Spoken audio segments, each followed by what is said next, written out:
From the traditional and unceded territory of the Caledonia First Nation and the heart of northern BC, welcome to the CNC Podcast.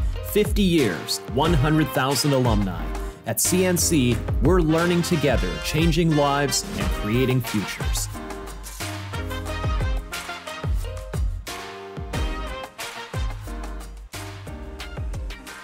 Welcome to the CNC Podcast. I'm Mark Cargelotto. We're really fortunate to have students who care so much about the experience that they have had and that their peers have had that they want to keep providing support and assistance. And one of the big places that we do that is through the CNC Student Union. It's independent of the college, but has a really close working relationship with the administration of the college as well as the student body. And to give us a bit of a perspective, we've asked Damon Robinson to join us. He is a CNC grad and has been working with the Student Union for a number of years. And welcome to the CNC Podcast. 4 years as of a few days ago, yeah. Wow, yeah. Awesome. Great. Yeah. So tell me about what brought you to the college. So initially, this is really interesting because I've done a lot of reflection actually over the past few months about this, and because that's a good question.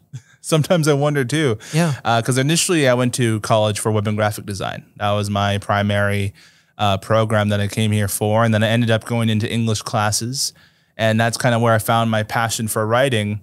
And that's kind of what got me into the CNC Students Union. But overall, at the CNC level, it was web and graphic design.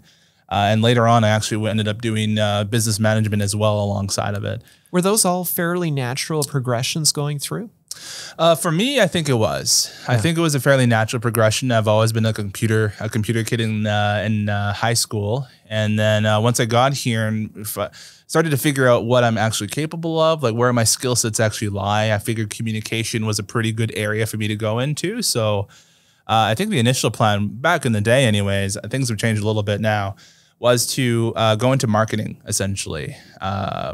Mix up my web and graphic design courses with a little bit of business management as well, and then maybe transfer later. But needless to say, I'm still here. I found a new passion, and that would be working at the CNC Students Union. Yeah, so tell me about that then. What drew you into that, and what has kind of kept you going through it? Honestly, it's a very interesting story. It's I actually got held back a year. I didn't meet the full prerequisites for the second year web and graphic design. And so that kind of led me to going into business management, and I started doing both programs at the same time. But there was one class that I took, and it was with one of our instructors, Graham Pierce, who was an English instructor. Yeah, he's a previous guest on the pod. And I was in his poetry class, and I was one of those antisocial, sit in the back kind of kids. And I guess something about me kind of created this mystique that he took a particular interest in, and then we started communicating quite a bit. He really pushed me creatively, and I started writing quite a bit more. And I was brave with my writing. I was creative, and at the time there was an opening at the CNC Students Union for the editor-in-chief position, and for the Confluence magazine. Mm-hmm. So he put in a referral for me to be involved, and from there I started volunteering almost full time at the Students Union. What do you like about working then with students? I mean, it wasn't an immediate realization, because in my initial job, it was all like production. It was creating and designing the actual magazine itself. But then I started volunteering more and more at the front lines, which is assisting students, telling them where to go. And I think there was just an immediate self-satisfaction there from communicating with these people, these new people, future leaders of the world, that I actually found to be really, really rewarding. And I think it was after my first semester of being at the Student Union where these people would see me outside of the college and be like, hey, I remember you. You helped me during that first day. And I think ever since I got that first taste of what it's like to be a helper, be a leader builder, I think it was just it for me then. What do you think for the uninitiated, or someone who first comes to the college and sees the Student Union sign but doesn't necessarily know the value that they can provide? Yeah. What would you say is the big value that the Student Union can give to them? You know, I think it's a lot of the time, and this is not exclusive to students, there's this understanding that the Students Union is kind of there to kind of fight battles and, you know, give them bus passes and lockers. I think a large part of where the value comes from, though, for students anyways, is the opportunity. There are a lot of students on campus who want to do more, who have that drive to be not just a great student, but a great person in society. And we offer those opportunities. We have members at large positions. We have student representative positions. We are liaisons for all the CNC committees on the student side of things. And we have our system made to build future leaders. So it almost sounds like you're doing your courses and then getting a further education in some of those life skills and things like that. To the point where I took a break because I found like this to be so much more rewarding as an experience. And to be honest with you, when I'm outside the college campus, I explain myself as a leader builder if I was to tell people what my job actually was. Yeah. My official title is Membership Outreach Coordinator, which means I communicate with all the students in CNC Prince George and Quesnel. But the biggest value that I can bring to the table, at least the biggest passion that I have, is seeing these young people have goals and seeing that it's almost like a light switch that flickers, or that once you flick it, they just become something so much more. And that is so satisfying to see, because a lot of the kids who come up to our office door turn out to be amazing adults. And all they need is that one person to say, hey, I think you have potential. I think that you are so much more than even what you think you are. And we have had some amazing people come through our union and have amazing opportunities talking to government. I remember being with students, and we went into John Horgan's office to lobby for student rights. And we travel down and represent people provincially. One of our student representatives actually is representing across the province. And I remember when she first started, and that she was a very, very aspiring young girl, but now she's growing into something so much more, where she's getting recognition across the entire province. That's great. And it is so rewarding as a staff person now to be able to see the progression, because I know what it's like to be a student. And I know that it is very, very hard. It's fun, it's rewarding, but it's also not the easiest thing in the world.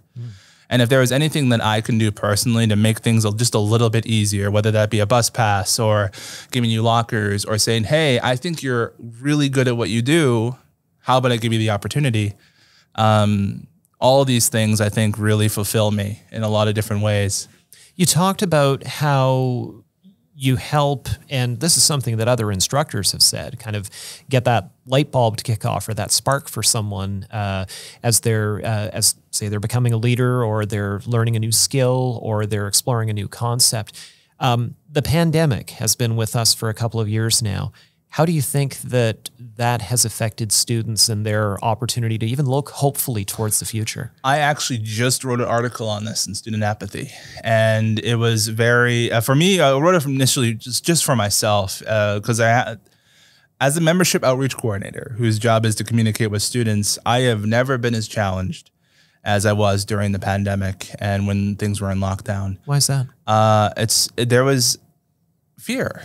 There was unsure expectations on what is even happening. Nobody really knew what was going on, and that's not a student-specific thing. That was the entire college, the entire province, country, world. And with that, it became very easy, I think, to become apathetic and kind of just get things done. And I think there was a culture that was built throughout the campus, which I completely understand, which is I just need to get this done. And people, because that's really the only thing that they could do. You couldn't communicate with your classmates as easily. You couldn't do events. You couldn't go to any kind of social life outside of campus, right? So the only thing that really did exist during the pandemic was classes. And I think that has some interesting effects on the student population that we're even still dealing with today. This is not, student events don't really have people going to them anymore, and clubs remain inactive. And I don't blame the students necessarily. I think this is kind of like a cultural problem at the college that we all have to come together and kind of fix. Yeah. You know, I think it's just the long-lasting effects of staying inside your house for months on end without talking to anybody. Yeah. Yeah. So we almost have to rebuild that community. Absolutely. And I think we're getting close. We're having a few of those leaders coming up like they used to before the pandemic, like 2019, 2018. There are a few people who are coming up now that they remind me of that time. And I think we're getting closer and closer to doing it. I just think it is a lot of the time for student apathy. I think the blame is mostly put on students, which it's in the name. But overall, I think this is like a long-lasting effect that nobody really expected to happen. I mean, in the world of chaos, everybody was concerned about health and what their well-being throughout the pandemic and just surviving throughout the pandemic. We didn't know how severe it was going to be. So we're seeing the mental health effects now. Yeah, and hopefully we can switch that around. Yeah. People who didn't have their first year are now much more antisocial in their second year. And people who are in high school and graduating out of high school now, they only know going to class on Zoom. Yeah. You know, school, instead of, I think for a lot of people, college lost its experience value. Like, they don't go to college for the experience anymore. They go to college for the credential and to get a higher paying job at the end of it. And I think that's a really big difference in perspective for a lot of people. And I think the only thing that's going to heal it is time and persistent effort. Yeah. And I know so many people at the college who have been doing such an amazing job at that. But it's just something that we have to persist through. Now, you were talking about a while ago being with the Premier, and now it sounds like, though, that you've been tapped again, though, to be able to support young leaders. Can you want to tell me a bit more about that?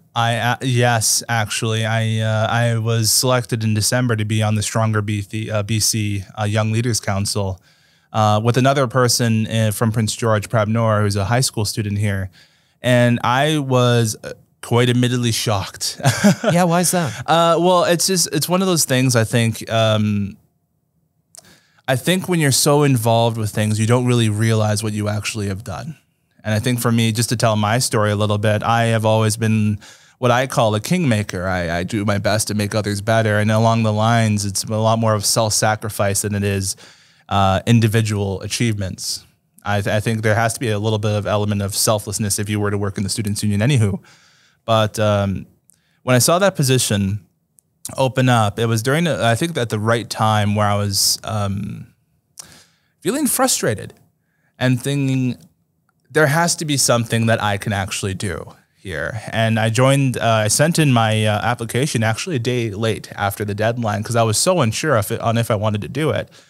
And I think there are some people there who did recognize me from my time at the Students Union with my experience and my background of living in Hazelton, BC for most of my childhood. And they thought that I would be a great fit for a leadership position on the council as an older member. I'm 24 now. The average age is usually around 16. So it's a little bit of a different experience. But I think at the same time, it is very rewarding in the same way that I'm on the Students Union. I'm dealing with high school students now who are amazing people. We're talking to people who are already in college at the age of 16, winning all these prizes and awards. And I'm just a selfless dude who happened to work at a Students Union. So it's really funny that they tapped my shoulder for that. But at the same time, I feel very, very fortunate that they looked at my application and they said to themselves, let's give this guy a chance. That's great.